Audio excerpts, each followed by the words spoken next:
the duly elected President of the Republic of the Philippines.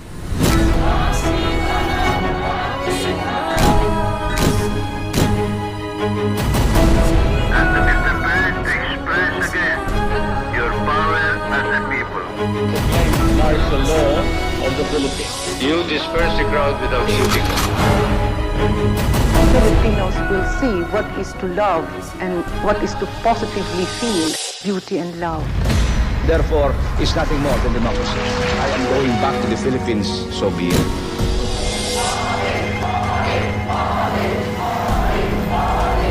I've always wanted to die for our country. Walang kaibigan, walang kumpare. Malaking karangalan ang makapaglingkod sa sambayanan bilang Pangulo. Maraming salamat. 3,840,000 ang mga kaso ng COVID-19 sa ating bansa. Community quarantine is hereby imposed in time of Metro Manila. Ferdinand Romualdez Marcos Jr., the duly elected President of the Republic of the Philippines.